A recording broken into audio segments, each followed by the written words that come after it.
Simbora, minha gente, em busca de um novo agro com uma mentalidade empreendedora e sustentável.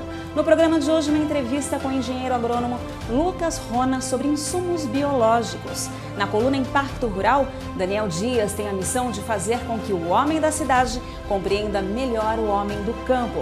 E por falar em campo, a segunda parte da entrevista com o seu Tadeu. Ele vai contar pra gente como implementou pecuária e floresta na fazenda dele. O Novo Agro começa agora. Você sabia que a intensificação do uso de insumos biológicos na agricultura pode reduzir em até 40% as aplicações de inseticidas e fungicidas? E tem mais, dependendo da cultura, essa redução pode chegar até 100%. Dá só uma olhadinha. Eu recebo aqui um profissional do agronegócio que é engenheiro agrônomo e tem mais de 10 anos de experiência em desenvolvimento de culturas agrícolas. Tem também 2 especializações em marketing e veio aqui contar pra gente como é que a gente produz de forma sustentável os alimentos. Eu recebo Lucas Rona. Muito obrigada, Lucas. Eu que agradeço, Lilian. Olá a todos os ouvintes. Como a gente também tem telespectador que muitas vezes está começando a produzir, ele não sabe ainda o que é o manejo integrado. Explica pra gente que é a junção lá do biológico com o defensivo. Exato. Na verdade, a gente tem que trabalhar o seguinte. A partir do momento que a gente planta uma sementinha, ela tem um potencial genético que vai determinar o quanto que ela vai produzir no final do ciclo dela. Só que desde o primeiro dia que ela é plantada até o último, ela sofre diversos ataques de patógenos, problemas climáticos. Ela não vive num ambiente adequado, ela não está num ambiente controlado. Nós vivemos num país tropical, onde a introdução de várias pragas e doenças, devido ao clima, ela é muito fácil adaptável aqui. Um método só de controle não é suficiente, a gente tem que pensar num cultivo onde ele está inserido em diversos métodos de controle cultural, controle biológico, controle para que a gente possa desenvolver aquele cultivo em um país tropical que é apto, né? A gente tem pragas e doenças durante todo o ano. O país que a gente vive, ele tem um clima propício para desenvolvimento de pragas, de doenças, enfim. Agora, a gente pensou um pouco diferente e quando a gente fala de, às vezes, manejo integrado de pragas, de doenças, a gente entra em alguns métodos culturais, com defensivos, e a Arista ela veio com uma proposta de integração de tecnologias pensando no futuro, pensando no que a gente chama de saúde vegetal. Então, olhar para oferecer para o consumidor um alimento onde ele vai ser não só chegar ao máximo do seu potencial produtivo, ou seja, tentar minimizar tudo que é praga, tudo que é doença, e também a adaptação climática ao solo, à altitude que aquele cultivo está inserido. Enfim, tudo isso faz com que o cultivo está sob o ataque de estresse. E isso, a gente no estresse, fazendo uma analogia, é um dia improdutivo. É um dia que você está pensando em quantas contas você tem que pagar, ou que você acaba tendo um dia improdutivo. Com a planta é um ser vivo. É a mesma coisa. É a mesma coisa. Essa integração de tecnologias, e aí a gente fala proteção, né, defensivos agrícolas, visando minimizar a perda, visando garantir que aquele potencial que o cultivo tem não seja reduzido por ataque de pragas e doenças, associado a biosoluções, que aí entra o biológico, aí entra uma nutrição inovadora, e entra também a questão de fisioativador, onde eu vou trabalhar todo esse manejo e entender o cultivo no momento onde ele está e o que eu preciso fazer para que ele capture o máximo do seu potencial. É isso que a gente trabalha um pouco mais amplo, a questão de manejo integrado do cultivo e não apenas de pragas e doenças, e não apenas mas tentar entender o cultivo, ouvir, a gente fala, é um ser vivo, então a gente entender o que ele está passando naquele momento e dar a melhor solução para ele naquele dia, que nem sempre é um defensivo, nem sempre é um fisioativador, nem sempre é um biológico, vai ser o que ele precisa naquele momento. Essas são as vantagens, então, de associar biosoluções com agroquímicos? Isso. A gente pode citar como uma delas, né? E talvez até uma das principais, porque a gente não está olhando só até a questão do agricultor. A gente tem que pensar no agricultor, porque tudo que ele vai investir, ele vai ter que ter um retorno sobre aquilo. Só que qual que é o retorno que ele vai ter sobre aquilo? Sobre o aumento da produtividade dele, um menor desperdício. A gente tem um exemplo com o produtor, para que se tenha uma ideia. Hoje, de tudo que se planta de folhosas, né, alface e outros cultivos, do que se planta, 45% o produtor consegue comercializar. Isso é a média nacional. A gente tem um exemplo de um produtor aqui de Mogi das Cruzes que a média dele estava com 60%, ou seja, já era uma média alta para a média nacional. Ele saiu de 60% de aproveitamento para 80%. Quando eu vou entrar no benefício, e aí assim, é por isso que eu falo que é um pouco mais amplo. Se ele tem um aproveitamento de comercialização dele sai de 60% para 80%, teoricamente, para produzir o tanto que ele produzir, ele vai precisar de menos insumo, ele vai precisar de menos área, menos hectares para produzir a mesma quantidade, menos área para irrigação. Então a gente já está pensando num problema futuro, que é a crise hídrica. A gente está pensando num problema que é desperdício de alimentos. Então a gente está saindo de um desperdício de 40% para um desperdício de 20%, entre aspas, até sair. Fora isso, a gente tem outros benefícios adicionais, que é shelf life. Um cultivo que ele é tratado nessa interação de biosoluções com proteção de cultivos, ele, consequentemente, no final, ele vai ter um shelf life maior. O que é shelf life? Porque tem gente que não manja muito de inglês aqui. Sim, claro. Shelf life é o tempo de prateleira. É o tempo de onde, no dia que eu colhi aquele produto, aquela fruta, aquela verdura, até quando eu posso comer sem que ele apodreça. O morango, por exemplo, ele tem, quando você trabalha, e a gente tem estudos científicos que comprovam isso, quando você trabalha essa interação de tecnologias, entendendo certinho o cultivo, você consegue fazer com que ele tenha um tempo de prateleira maior. E aí, indo um pouquinho para o consumidor, um tempo de geladeira. Às vezes, a própria fruta que você compra, você tem um tempo de prateleira um pouco maior. Então, são diversos benefícios. A gente trabalha muito a questão de produtividade, então tentar entender, estimular o cultivo, proteger, estimular e recuperar de algum estresse que ele está, visando que ele produza mais. Esse é o principal, vamos dizer assim, esse é o principal viés. Só que produzir mais com mais qualidade. Então, não só indo por essa questão, e aí, Lilian, indo um pouquinho atrás, a gente tem toda a questão de fome do mundo. Então, antes de qualidade, a gente tem que pensar até um pouco mais em quantidade e acessibilidade para que essas pessoas tenham acesso a alimentos mais baratos. E a gente pode produzir mais, né? A gente vê, por exemplo, a gente tem diversos cultivos onde a média que a gente produz hoje está muito aquém do que se pode produzir, do que o teto produtivo daquele cultivo. A gente pode citar soja, por exemplo. A média nacional está em torno de 2,7 toneladas, 2,8, 2,9 toneladas por hectare.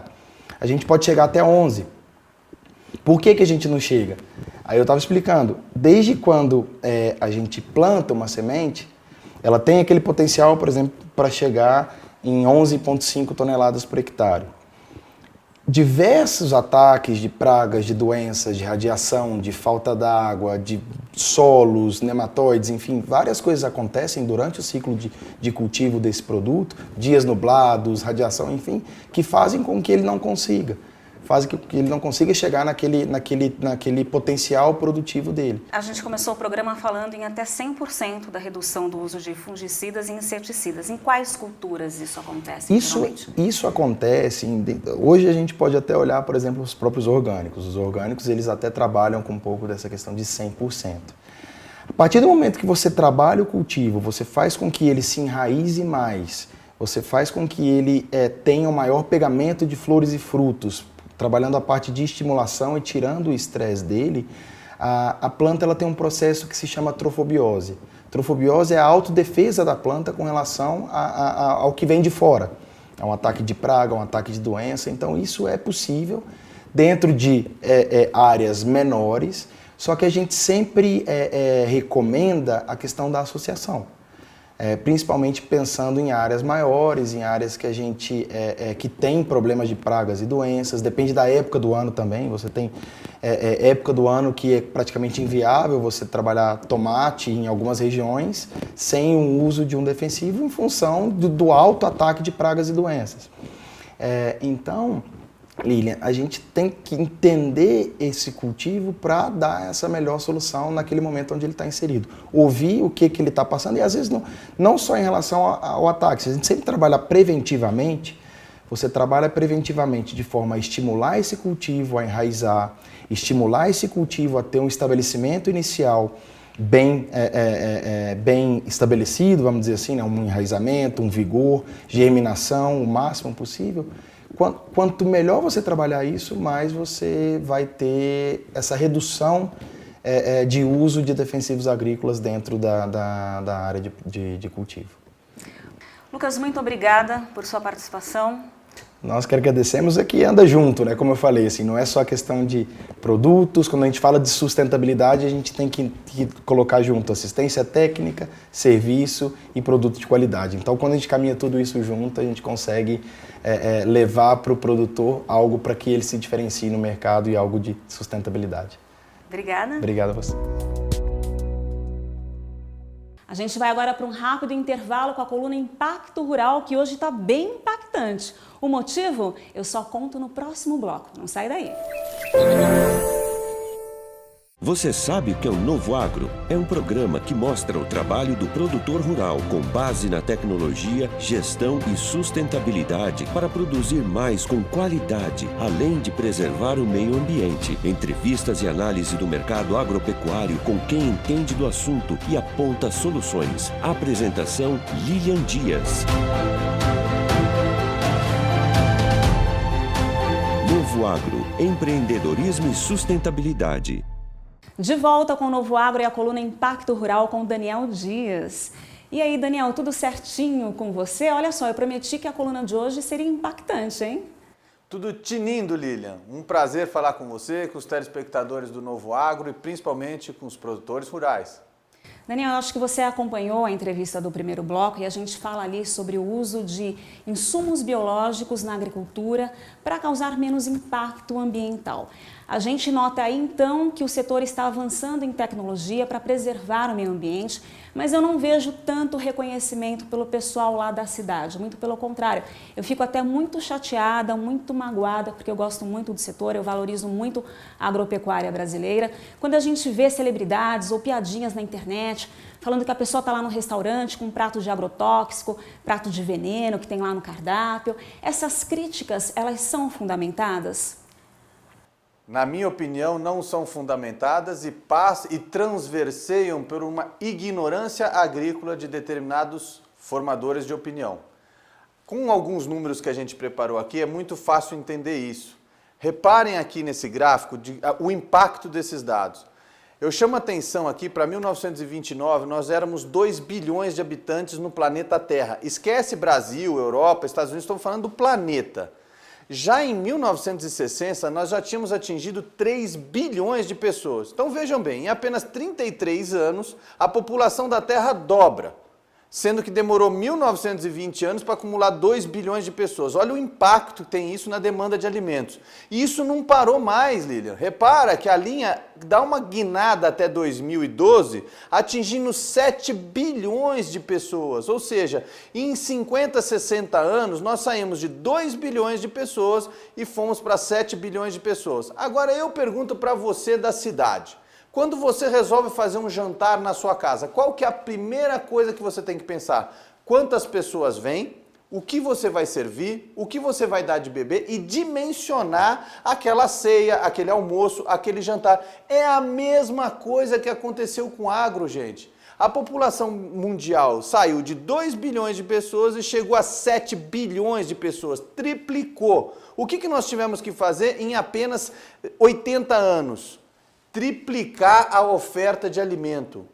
Agora a gente acabou de ver uma entrevista e começamos a ter noção do quanto anda a pesquisa para desenvolver os tais defensivos biológicos, aqueles que são inofensivos para a fauna, para a flora e até para a saúde humana. Veja o tempo que ele está dando para que os produtos sejam pesquisados, testados e serem colocados em uso. O que o produtor teve que fazer para atender nós, para nós não morrermos de fome em 80 anos? Se nós tínhamos 2 bilhões de pessoas e passamos a ter 7. Produzir da maneira que dava, foi a tal da Revolução Verde, aonde tiveram os primeiros melhoramentos genéticos dos materiais e o uso de defensivos agrícolas. Não é agrotóxico, é defensivo agrícola, para matar as pragas, as doenças e principalmente o mato que compete com o adubo.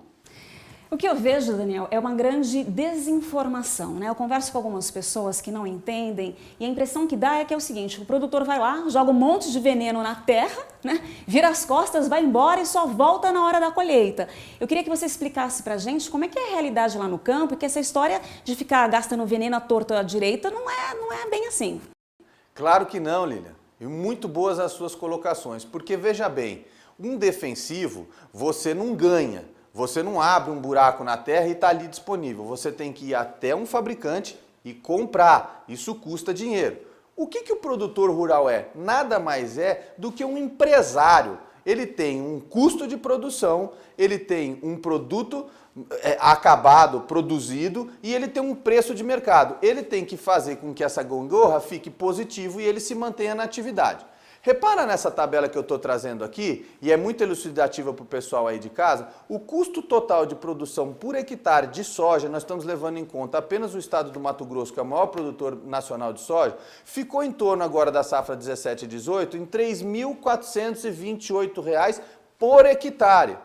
Lilian, veja aqui, o produtor gastou R$ 242 de semente, R$ 933 de defensivos, R$ 747 de fertilizante e R$ 1.500 entre mão de obra, administrativo, mecanização, óleo diesel e assim por diante. Repara que o defensivo agrícola representa 27% do custo dele. Esse custo todo, se a gente fechar o preço praticado hoje no Mato Grosso de R$ 68 por saco, significa que se o produtor não produzir 50 sacas por hectare, ele não vai pagar as contas dele. Ele vai ficar devedor, vai ter que vender a sua fazenda e pagar o banco. O que ele faz? Ele se assegura da produtividade usando o defensivo agrícola, que vai custar para ele R$ 930 por hectare.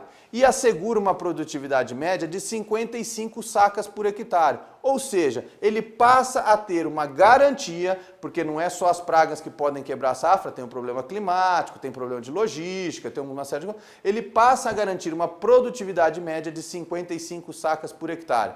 Agora, atenção a essa informação. Se custa 50 sacas por hectare e ele vai produzir 55, o produtor tem que se virar com um lucro de 5 sacas por hectare. Voltamos aqui na nossa tabela. Quanto custa um saco de soja? R$ 68. Se ele vai ter uma produtividade de 5 sacas por hectare, ele vai ter que se virar com uma lucratividade de R$ 340 por hectare para compor a renda dele e pagar as despesas e sobreviver ao longo do ano. Se ele tem uma lucratividade de R$ 340 por hectare, mas ele gasta de defensivo 933, é óbvio que ele vai pegar o gasto com defensivo e vai potenciar no máximo que ele pode. Porque o gasto de defensivo é 3 vezes a renda por hectare deixada pela atividade. Gente, o Mato Grosso vem produzindo nas últimas 3 safras algo em torno de 22 milhões de hectares. Peguem esses custos aqui de R$ 933 e multiplica por 22 milhões de hectares. Nós estamos falando de 18 bilhões de reais. Gastos em defensivos para proteger a cultura.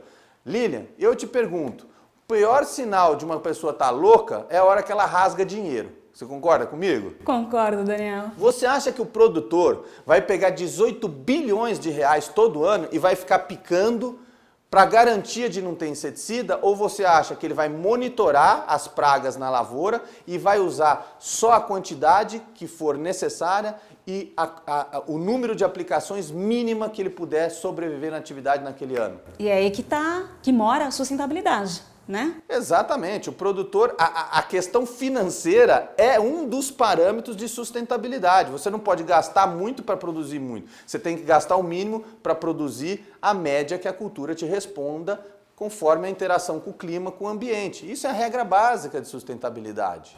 Agora, Daniel, rapidamente, vamos falar por demanda por alimentos. Como é que vai ficar nos próximos anos?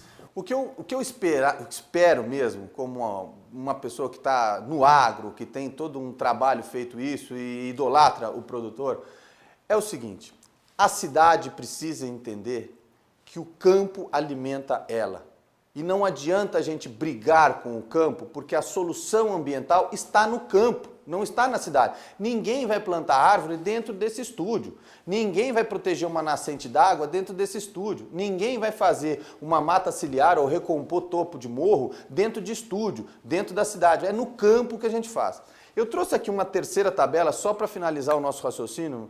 Olha essa demanda por alimento. A gente tinha aquele quadro anterior que mostrava o crescimento da população e veja que em 2010 as estimativas da FAO, o braço da ONU para a segurança alimentar no mundo. A demanda por alimento hoje é de 2 bilhões e 270 milhões de toneladas.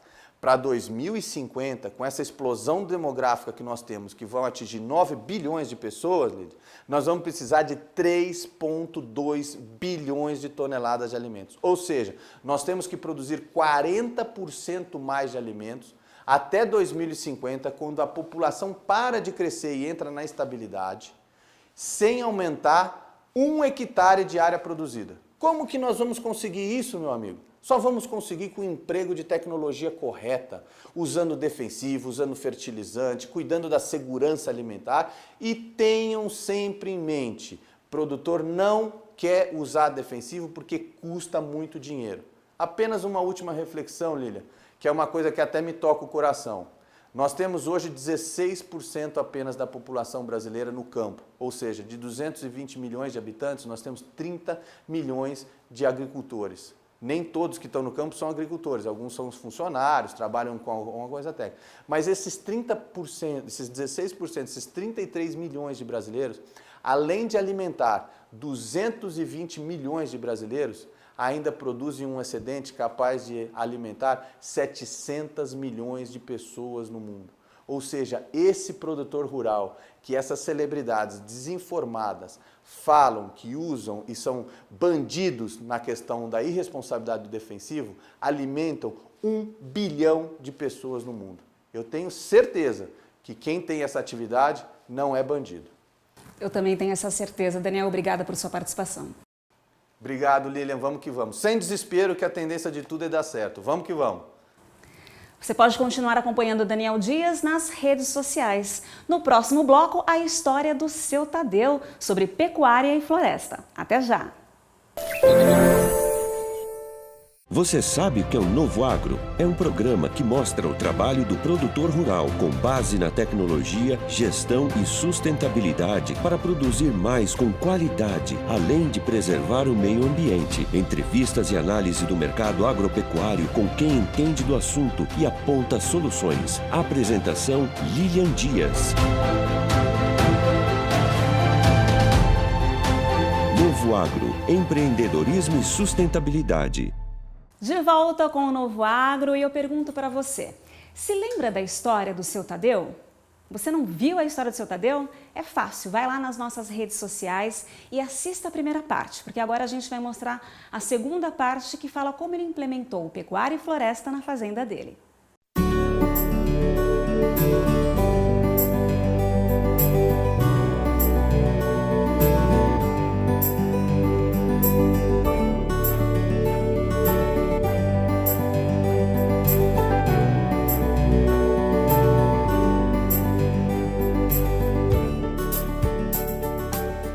E aqui eu programei para fazer pasto e floresta e pasto. Aqui, na época, foi só a pastagem, que é a pastagem intensiva de mambaça. E lá eu resolvi fazer um eucalipto intensivo, que já é mais eucalipto do que pasto. Foi plantado em 2015, março de 2015. Só que aqui já não é mombaça, aqui é o brisantão, o braquiarão que a turma fala. plantei o braquiarão e daí eu, como eu já tinha visto falar em integração pecuária-floresta, depois que estava nascendo o braquiarão, eu pedi para fazer os riscos aqui e acabei plantando eucalipto, que para mim não atrapalhou em nada e amanhã ou depois pode ser uma renda paralela. Dentro da pastagem eu posso estar tirando madeira também. Foi bom juntar a pecuária e a floresta, porque lá é uma poupança, né? A hora que ele parar com a pecuária, então tem a floresta como uma poupança, uma segurança dele. Não vai prejudicar em nada. Nessa propriedade, além da questão do pastejo rotacionado, ele também fez a integração pecuária leiteira com floresta de eucalipto. Isso é uma vantagem porque já gera uma sombra para o animal, que nos momentos mais quentes aí tem um melhor conforto térmico e isso acaba acarretando também num aumento da produção leiteira. E outra questão também é que ele tem uma melhor ciclagem dos nutrientes na pastagem, porque a floresta acaba meio que permitindo um acúmulo de matéria orgânica e isso vai enriquecendo a condição da pastagem nutricionalmente e gerando também uma produção de leite maior no final. Tudo vai do manejo que você vai fazer, né? Que nem aqui já é pastagem, plantei pasto e depois fiz as linhas de eucalipto. São 8 linhas, 7 linhas. E mais uma na frente e uma lá no fundo.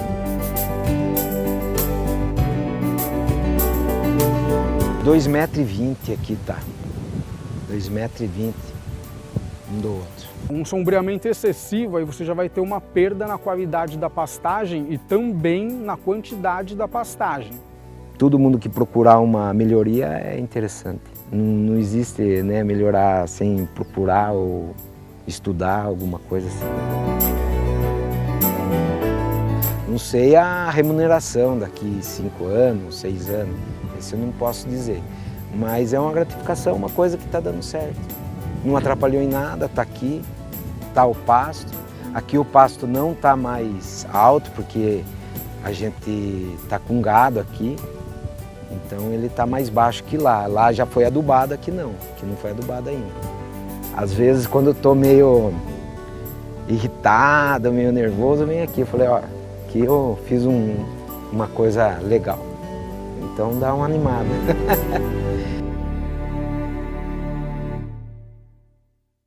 E agora uma curiosidade, mas é minha.